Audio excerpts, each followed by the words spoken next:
मैं डॉक्टर सचिन शुक्ला और आज हमारा विषय रहेगा आयु संबंधी सवाल।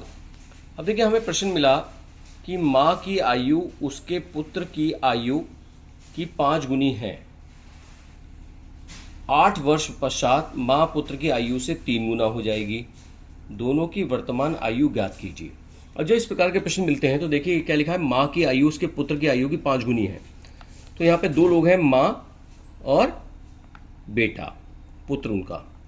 तो माँ की आयु अपने x मान ली और बेटे की कितनी, ये पुत्र की कितनी आयु मान ली 22।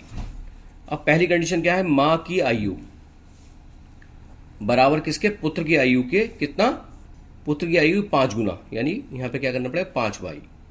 अब आगे क्वेश्चन करने से पहले इसे युगपत समीकरण बनाना पड़ेगा, यानी 5y को बराबर के इधर लाएंगे तो क्या हो जाएगा माइनस के 5y और बराबर के उधर क्या रह जाएगा 0। ये समीकरण बन गई 1। अब आगे पढ़ते हैं। आगे लिखा है 8 वर्ष पश्चात माँ पुत्र की आयु से 3 गुना हो जाएगी। 8 वर्ष पश्चात, अब 8 वर्ष हो जाएंगे तो माँ की आयु कितनी हो जाएगी x प्लस 8 और बेटे की आयु कितनी हो जाएगी y प्लस 8। यानी अब 8 वर्ष बाद भी माँ की आयु बेटे की आयु के बराबर तो नहीं होगी। कितना लिखा हुआ 3 गुने। तो यानी कि अब हमें इसको ब्रैकेट में इसका पूरे का 3 गुना करना पड़ेगा। अब इसे हम सॉल्व करेंगे इस वाली को। ये कितना हो गया x प्लस 8 बराबर इस 3 की पूरे से दोनों से मल्टीप्लाई होगी, y से भी होगी और 8 से भी, यानी 3y प्लस 24 है ना। अब क्या करें, 3y को इधर ले आएंगे और संख्या को एक तरफ ले जाएंगे। बराबर के उधर 24 लिखा था, जब 8 उधर गया तो क्या हो गया -8।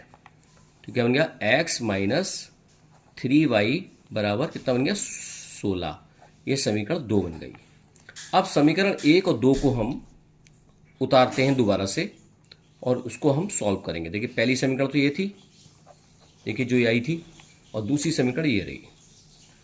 अब इन दोनों समीकरण को हम युगपत समीकरण इन्हें हल करेंगे। अब देखिए यहाँ पे x और x बराबर है, लेकिन इनके साइन कैसे हैं, एक जैसे हैं। जब एक जैसे साइन है तो यहाँ पे हमें क्या लिखना पड़ेगा, घटाने पर। अगर विपरीत साइन होते तो कट जाते। तो इस कंडीशन में क्या है, ये माइनस हो गया, माइनस वाला प्लस हो जाएगा और ये माइनस हो जाएगा। तो देखिए x से x कट गया। अब देखिए यहाँ देखिए ये माइनस के 5y, ऐसे समझ लिए 5 बटन काले, माइनस का मतलब काले बटन, और प्लस के 3y, 3 बटन सफ़ेद।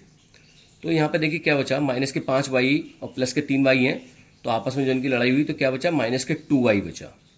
बराबर कितना हो गया माइनस के 16। अब y की वैल्यू निकाल लेंगे, y बराबर कितना जाएगा माइनस के 16 और ये 2 जो है इसके बटे में आ जाएगा नीचे, यहाँ से माइनस के 2, माइनस से माइनस कट गया, 2 8 जा, यानी y बराबर 8। और y किसकी उम्र मानी थी हमने, बेटे की। किसकी मानी थी, बेटे की। तो उस कंडीशन में y यानी y बराबर कितना आ गया 8, यानी बेटे की उम्र, पुत्र की उम्र कितनी हो गई 8। अब हमें निकालनी माँ की उम्र जब निकालनी है तो x बराबर क्या था 5y। तो x बराबर 5 और y की जगह हम क्या रख देंगे 8, यानी 5 8 40।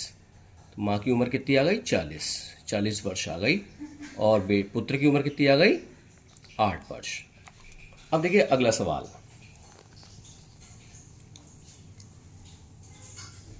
मीरा की आयु इस समय रीता की आयु की 4/5 है। अब यहाँ पे 2 लोग हैं, एक तो मीरा है और एक कौन है, बताओ बच्चों कौन है, रीता।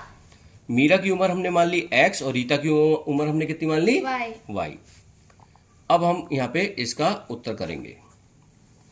अब पहली लाइन देखेंगे, मीरा की आयु इस समय रीता की आयु की 4/5 है, यानी मीरा की आयु बराबर रीता की आयु, लेकिन क्या कंडीशन दे रखी है कि मीरा की आयु रीता की आयु कितनी है 4/5। ऐसे करके लिख लेंगे। अब इसे सॉल्व करेंगे, क्योंकि जब बराबर से इधर ये बटे में है तो इधर जब बराबर की इधर आएगा तो इसमें आएगा गुणा में आएगा, तिरछी गुणा होती है। तो क्या हो जाएगा 5x बराबर 4y। अब y को इधर ले आएंगे, y के टर्म्स को, 4y बराबर कितना रहेगा 0। ये बन गई हमारी समीकरण नंबर 1। ये ऐसा क्यों करते हैं, क्योंकि हमारी जो युगपत समीकरण होती है, रेखीय समीकरण होती है, वो ax plus by plus c बराबर 0 होती है। ठीक है, ये समीकरण हमारी 1 बन गई। अब आगे बढ़िए, 4 वर्ष पहले। अब 4 वर्ष पहले की बात है तो वही सीधी बात है, मीरा की उम्र कितनी होगी 4 वर्ष पहले, x माइनस 4, और रीता की उम्र कितनी होगी y माइनस 4। मीरा की कितनी होगी x माइनस 4 और रीता की कितनी होगी y माइनस 4। अब यहाँ पे क्या लिखा है, 4 वर्ष पहले मीरा की आयु रीता की आयु की 3/4 थी, यानी मीरा की उम्र बराबर रीता की उम्र, लेकिन किसकी कितने 3/4 थी, यानी 3/4 किसकी तरफ करना पड़ेगा, रीता की उम्र की तरफ। अब देखिए 4 बटे में है तो ये इधर आएगा तो इस पूरे से मल्टीप्लाई होगा इसका, यानी इसे हम ब्रैकेट में बंद कर लें तो इस 4 का इस पूरे से मल्टीप्लाई होगा। देखिए 4 की x से तो 4x माइनस 4 की 4 से, यानी 4 चौक 16, और 3 की इस पूरे से अंदर होगा गुणा होगी, तो 3 की y से 3y माइनस 3 की 4 से 3 चौक 12। अब क्या करेंगे, संख्या बराबर की उधर ले आते हैं दाईं तरफ और y वाले टर्म्स इधर ले आते हैं, क्योंकि ये दायां पक्ष है और ये बराबर के इधर क्या है बायां पक्ष। 3y को जब इधर लाएंगे तो ये हो जाएगा माइनस का 3y बराबर के उधर माइनस के 12 लिखा हुआ है, और ये माइनस का 16 जब उधर गया तो क्या बन गया प्लस के 16, तो 4x माइनस 3y बराबर कितना हो गया 4 प्लस के 4। ये समीकरण बन गई हमारी 2। अब समीकरण 1 जो हमारी ये थी और समीकरण 2 को हल करके हम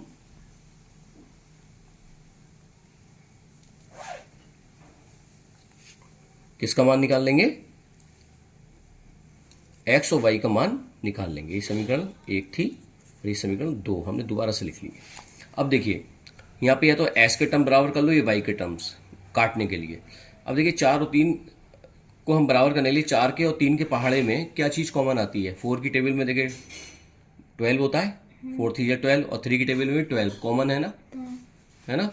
तो देखिए इसे 12 बनाने के लिए हम किससे मल्टीप्लाई करेंगे 3 से, और 3 को 12 बनाने के लिए करेंगे 4 से, क्योंकि जब इन्हें दोनों को बराबर करना है, हम y को काटना चाह रहे हैं, ये तभी कटेंगे जब बराबर होंगे। तो 4 और 3 को बराबर करने के लिए 4 की टेबल में देखिए हम लिखेंगे 4 एकम 4, 4 दूनी 8, 4 3 12, 4 चौक 16, ऐसे 3 की लिखेंगे 3 एकम 3, 3 दूनी 6, 3 3 9, 3 चौक 12, यानी 12 वो क्या है, इसका क्या है लघुत्तम समापवर्त है। तो 4 को 12 बनाने के लिए 3 से मल्टीप्लाई और 3 को 12 बनाने के लिए 4 से मल्टीप्लाई, तो पूरी समीकरण को ही होगा इसे मल्टीप्लाई गुणा, तो 3 पंजे 15x माइनस 3 चौक 12y बराबर 0। इसकी 4 की पूरे से होगी मल्टीप्लाई, कितना होगा 16x माइनस 4 3 12y बराबर 4 चौक 16 आ रहा है। अब देखिए एक जैसे साइन है, अब एक जैसे साइन है तो एक विपरीत करने के लिए क्या करना पड़ेगा, घटाने पर क्या करना पड़ेगा, घटाने पे क्या होता है नीचे वाली समीकरण के चिन्ह बदल जाते हैं। 16x माइनस, ये प्लस का था तो माइनस हो गया, ये माइनस का तो प्लस हो गया और ये माइनस हो गया। अब देखिए यहाँ पर ये प्लस के 15x है, ये माइनस के 16x हैं, तो आपस में जो इनकी लड़ाई हुई 16 बटन काले और 15 बटन सफ़ेद, और एक काले बटन से एक सफ़ेद बटन हटा तो लास्ट में एक बटन काला बचा रहेगा। माइनस के 12y से प्लस के 12y कट गए और ये क्या बचा माइनस के 16। अब माइनस एक्स बराबर कितना होगा माइनस 16, तो माइनस से माइनस कट गया तो x बराबर कितना आ गया 16, यानी कि अब हमें मीरा की उम्र हमारी निकल आई, कितनी निकल आई 16। अब हमें किसकी उम्र निकालनी है, रीता की। तो x का मान आप किसी भी समीकरण में रख दीजिए, किस में रख दीजिए, समीकरण चाहे 1 में चाहे 2 में। अब हम समीकरण नंबर 1 में रखते हैं किसका मान, x का मान।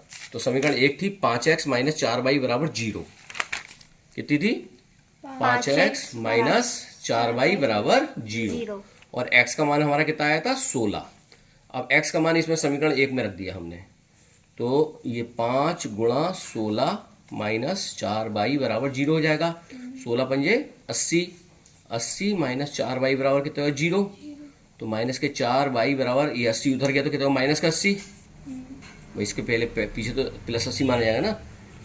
अब क्या होगा, y बराबर कितना हो जाएगा माइनस के 80 और ये बटे में आ जाएगा माइनस के 4, माइनस से माइनस कट गया और 4 दूनी 8 20 आ गया, यानी y बराबर कितना आ गया 20, कितना आ गया 20, और x बराबर कितना आ गया 16, यानी कि मीरा की उम्र तो कितनी हो गई 16 वर्ष और रीता की उम्र कितनी हो गई 20 वर्ष।